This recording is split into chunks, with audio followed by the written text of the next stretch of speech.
Good afternoon. My name is Melissa Leibowitz, and I'm here today on behalf of our preschool to present a new idea and an exciting opportunity to you, the board members of our organization.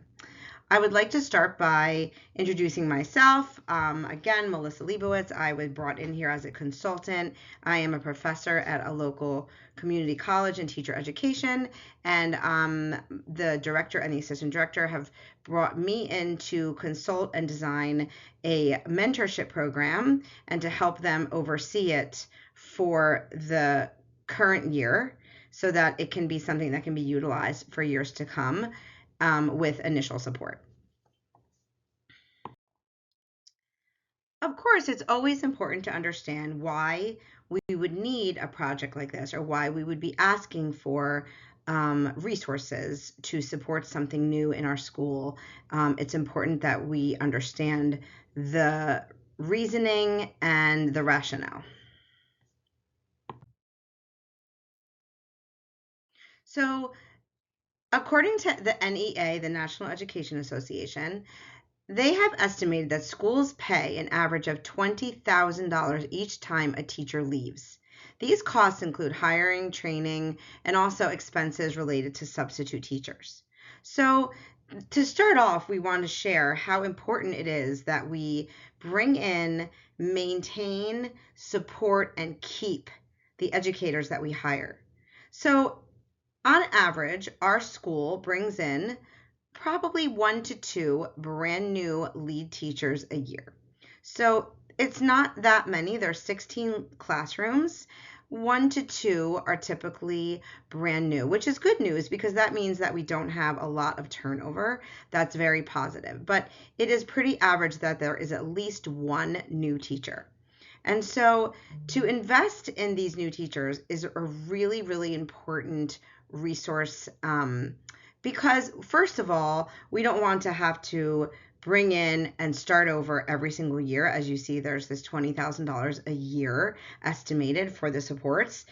And then also the quality of education in the classroom for the children is much more consistent and positive when it is a teacher who has some experience. And so as we know, we have to get them in to get them to have this experience. So how do we do that? How do we get them in? How do we work with them so that they feel supported? They don't feel so stressed and wind up wanting to leave the field or at least our school. So there's been a few times where we have brought in these wonderful, wonderful new teachers and we just couldn't put the time in. And I've spoken to the director and, as per usual, you have all these goals and ideas and how you're going to plan to support this teacher and meet with them weekly and set up time and schedule and drop in their classroom. But when the chaos of a school year starts and you're really thinking it through, there's 200 children in the program, which is approximately 400 parents. There are many children who wind up being observed, might need some extra support. They might have assessments. So there's so many responsibilities in any given day, and for lack of a better term, fires to be put out, that oftentimes the director can't even get into the classrooms. And so I know the director had expressed to me the feeling of guilt and that she felt terrible that this person was in there brand new and didn't really have the supports needed. And there has been times where a teacher was paired with a mentor, but not with so much success. We found that there were some challenges, and the research has also supported that there are challenges when the mentors are not trained correctly or supported or even rewarded for their time and feeling valued for the work that they're doing. So those are some of the things that we considered when putting together a potential proposal for a mentorship program for next school year. So as I mentioned in the prior slide, there's so many challenges and factors that come into a day in the life of a preschool, especially a large preschool. And so here's some of the demands that are put on the administration and in terms of stress level, and trying to make sure that you can balance the time with the novice teachers. So managing the school, engaging with parents, working with administration, and supporting the current and novice staff. Because as obviously mentioned, it's not just the new staff that needs support. Every new school year brings new questions, every new child, every new family, every new piece of technology or material needs support. So, needs support to interact with. And so the director really gets pulled, and the assistant director, in so many directions that without the intentional researched plan to implement a mentorship program with the resources and the time scheduled, it's most likely going to fall by the wayside, putting us through the same cycle again and again of having to find someone else and hire someone else. So, one of the things that we found in the research, in an article by Leanne Lubsfeld, is that the mentor teachers really struggle with what their responsibilities are, with the time, finding the time, getting coverage when needed, and just really, they don't really know how to do it. And so we assume that because someone is a master teacher, that they can just go right in and be this wonderful mentor. And there's many reasons why it's a challenge. A person could be a really natural, skilled mentor, but still feel overwhelmed because they don't have the resources, the time, the schedule. And so having the mentors have a meeting and have some training in advance and set the expectations, and not just the expectations of time, but also the expectations of the relationship that should be built. So in this article, the titled Mentoring is in the Eye of the Beholder, supporting mentors and reflecting on their actual and preferred way of mentoring, the author Leanne Lubsfeld discusses the challenges of the mentors, and that also mentors also have their own way of doing things, their own learning style, their own delivery style. And then so instead of offering a plan that's already written out and decided, and giving it to the mentors, to really work with them, bring them in, make them a team, even if it's just one or two. If it's one, the one can work with the administration, or maybe another teacher would be willing to get trained at the same time. Or a small group, because as I said, there's only typically 1 to 2 novice teachers a year. That could change at any time. So considering mentoring additional teachers is not a bad idea. But for resources and financial resources, we were planning on training at least 2 of them for this coming up school year. And so it looks like we're going to have 2 new teachers, and so we'll have 2 trained mentors. And so they would meet together, they would plan together, they can decide the way they want to deliver the information to the mentors based on who they are and their style, but also within a very consistent frame. So the timing frame would be scheduled meetings, and we'll get into the specifics of that as we move forward. But this is a very important finding in the research. So, according to a report in Forbes magazine in 2024, the teaching shortage, which has been going on for quite some time, has been increasingly getting worse. It started actually before the pandemic, but then after the pandemic, it pretty much doubled, according to this report. So in 2018, U.S. schools faced a shortage, but by 2025, it is estimated that there will be a shortage of over 200,000 teachers in this country. So the pandemic exacerbated the situation, but especially in low-income areas or challenging areas, there's always been a major issue. So it's just something that we're following, but leads to why it's so important to get these teachers, keep them, support them, and grow them in the field. A quote from Flores and Craig in 2023 really stuck with me in terms of how important it is to be focused on these types of initiatives. Providing adequate support for novice teachers is not only critical when ensuring a positive experience for the children, but it also plays a crucial role in reducing teacher attrition, which is a major issue in this country. So there's two really big challenges to consider here. One is the attrition and really keeping teachers so that we don't, of course, have this turnover, but also thinking about the quality of the classroom when you are bringing in brand new teachers, and not only that, but they're compiled with stress.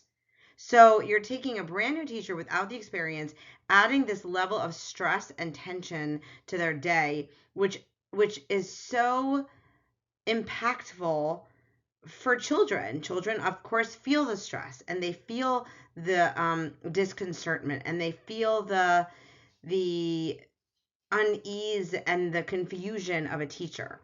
So to try and reduce some of that for every classroom, for every child, there should never be a year that a child struggles or has less than as an educator. We should be working to strive for every year to be a great year for children in the classroom.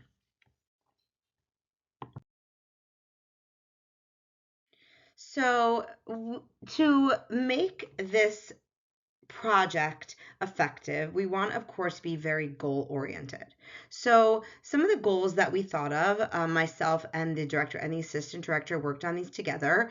Some of the goals we thought for the different participants were as follows: the mentor, validating their leadership skills, because what I have found in my experience is that when you do ask someone to be a mentor, they're usually very honored and they feel like they are being looked at as experienced or a really quality educator. And so there that piece is usually a pretty positive message.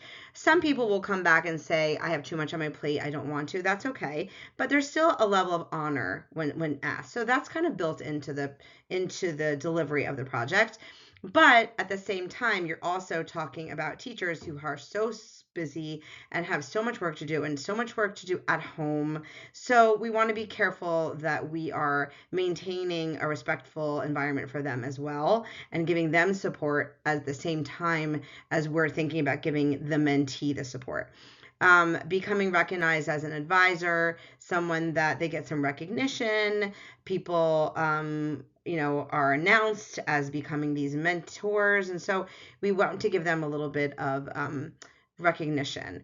Learning to clearly communicate would be part of the mentor project, because the basis of all of these projects, all of these relationships are the mentor and the mentee being able to communicate, bonding with each other, having a foundation so that there's trust.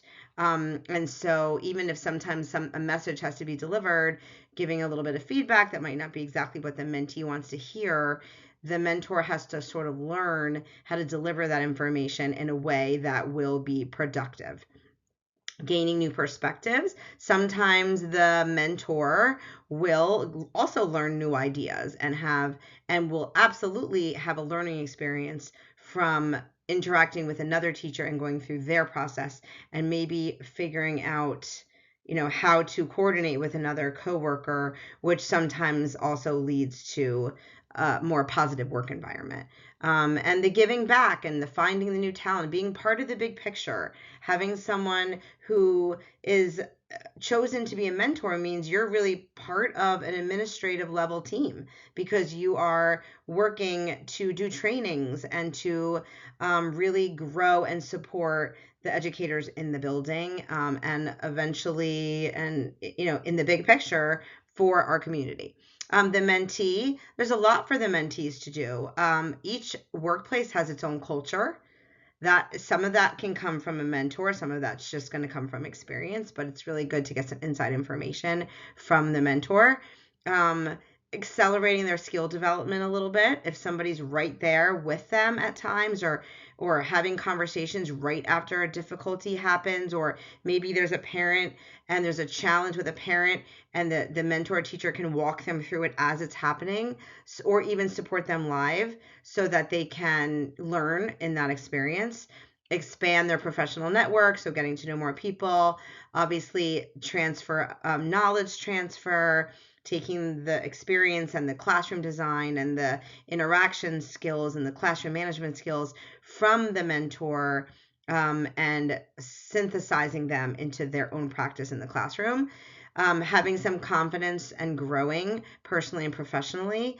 Vygotsky, his theory of cognitive theory is that you have someone who has some skills, and then there's a gap, and then you want to get to the next level of skill. And so the mentor can go in that zone of proximal development, as Vygotsky called it, where they scaffold, they help them move up to the next challenge. And so a teacher might be really great at some very basic planning skills, and the mentor could, step in, take the plan that's already in place, and maybe make some suggestions to move it up a little bit more, like maybe add another piece to it where it's a little bit more interactive, or break it up into two parts. Like adding the one piece to something that's already started is a great way to validate a mentee's work by then adding a little bit to it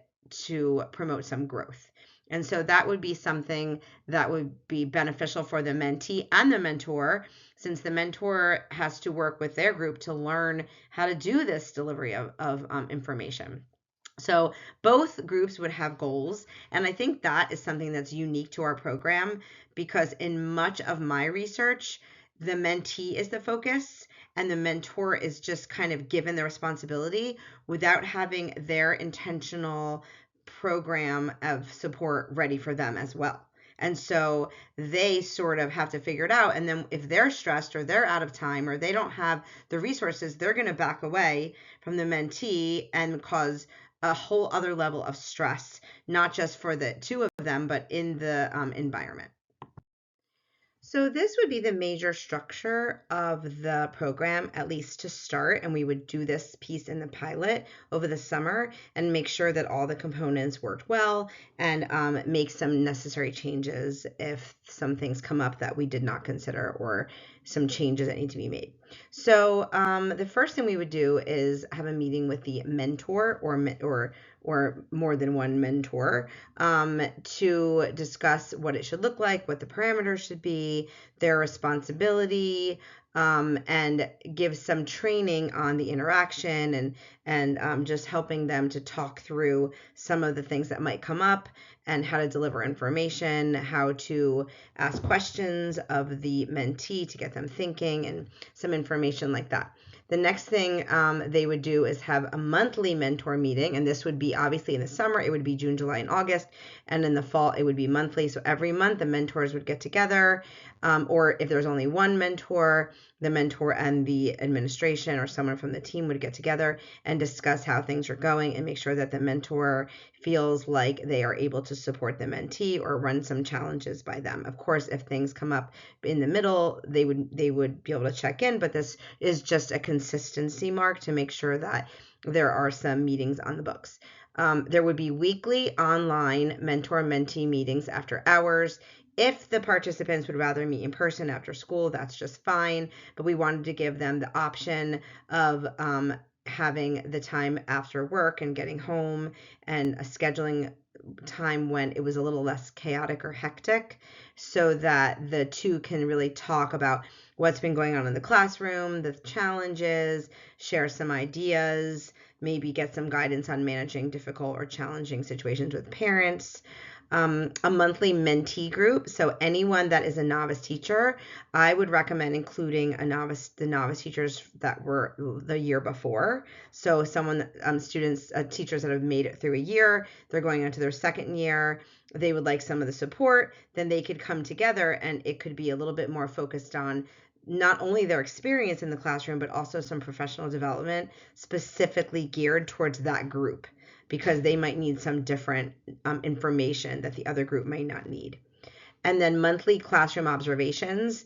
The mentee would observe the mentor once a month.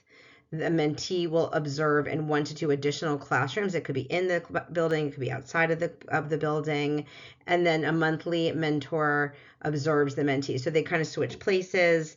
This is, of course, dependent on having a substitute teacher available. So that is one of the costs that were brought into the request for the school to get paid.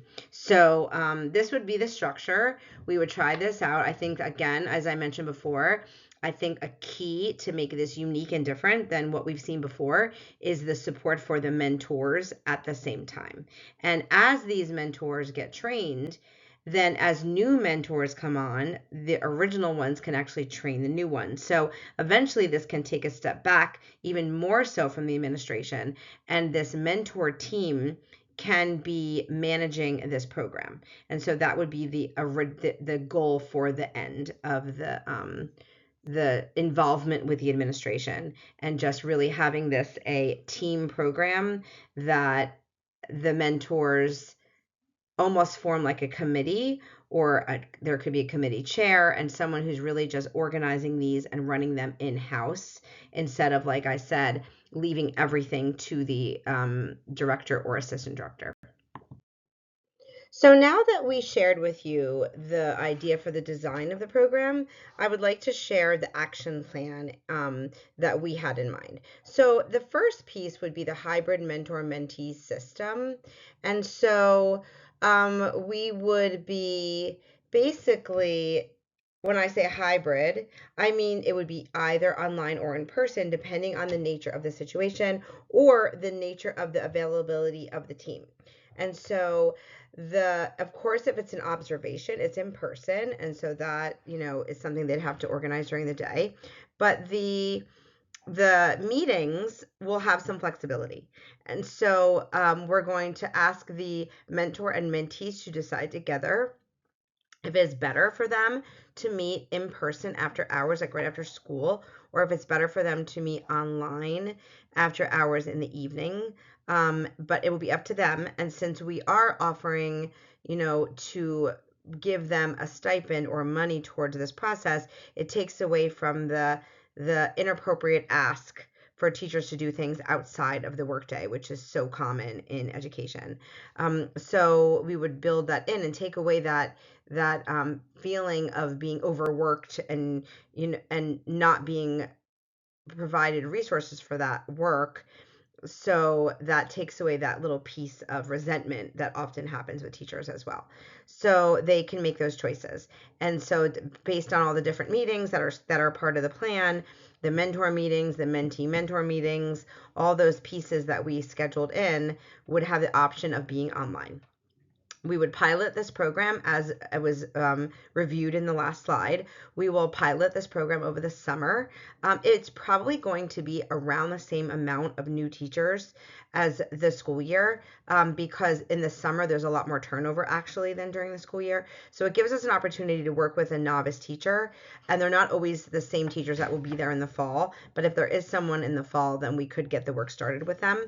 But oftentimes the summer has a different staff. So the summer program is half the size. So it gives us a opportunity to kind of play out some of these pieces without as much chaos as in a normal school year, and see what's working, what's not working, and be a little prepared for it. So when the school year begins, we have some answers. We, of course, during this meeting, we have to ensure the financial stability and make sure that the resources are there for the team. We want to make sure that mentors get paid and the mentees actually get some additional money for their after hour work and for the meetings that they're going to be expected to do weekly. And then implement the program, of course, in the fall will be the next step. And then the last step will be, of course, to continuously review, assess, and modify, and make it even better for the following year. And that would be our goal.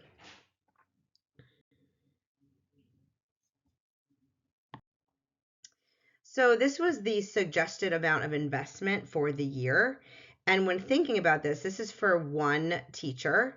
So you think for one teacher, it would be $12,500. And that could potentially really save if we are looking at that $20,000 number again in terms of how much it costs to bring someone new and start all over again each time. And so this investment in this new teacher could really potentially keep us from having to reinvest, double that almost every time someone new has to be brought in.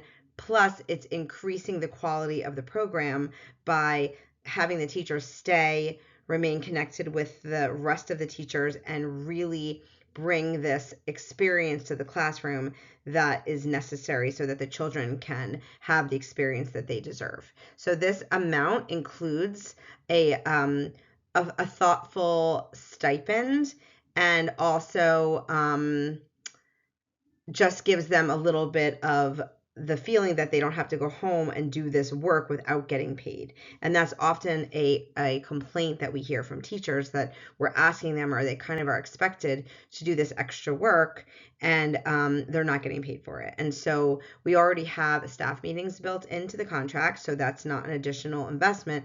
They know that there is a monthly staff meeting, and it is after hours, and it's part of their original contract.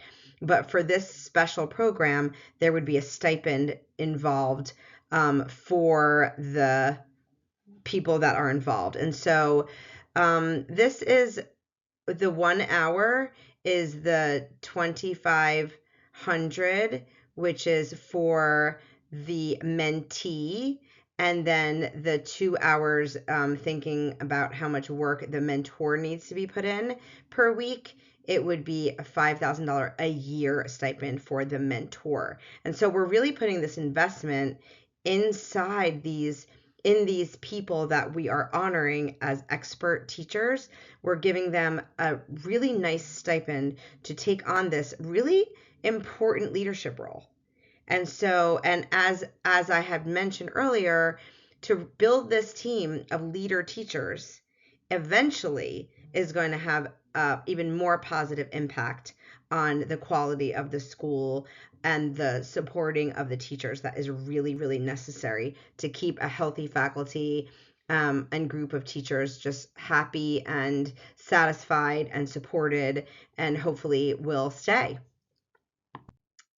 So tying it together, this is really, really important. And as I said earlier before, at the beginning of the presentation, we really need to keep these teachers. And so to take all of what we've learned from research, which is basically that there are a lot of wonderful mentor programs out there, and there is a lot of information that supports that mentors are necessary and important, but the problems and the gaps in these mentor programs have focused mostly on two things. One is the support of the mentor and the training of the mentor, and two is the relationships between the mentee and the mentor. And like everything else, especially in education, the relationship is at the root of this.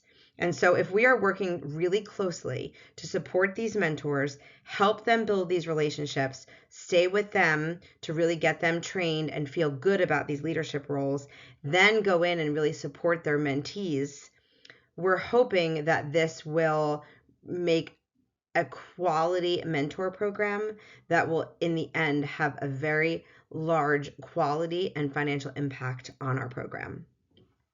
So that is all that I have for you today. We're very excited about this. We would love to start implementing it in the summer so that when it's a little calmer, the summer has half the amount of children to begin with. There's never, there actually, ironically, there'll be a few more probably novice people, because different types of people start in the summer as their first job. But just to pilot it, we would like to support one novice teacher or a small novice teacher team and go through our process. We want to train the mentor. We want to have them reach out. We wanted the observations to take place. And so we can feel through a little bit of this process before we implement it into the first year. And of course, the first year will have its ups and downs as well, and we'll figure that out. But, starting something on a smaller scale in a less chaotic environment could have the potential to give us the information we need to kick it off properly in the fall when the school year begins. So that's our presentation. I hope that you have the knowledge, the information that you need to make a decision to if you would like to support this program or not. We are also open to suggestions or alterations to it. So if there's something that you would like to share or propose that could be a little different, we of course are up for this discussion, and we are hoping that we can move forward and solve this big issue of losing teachers. Thank you and have a great day.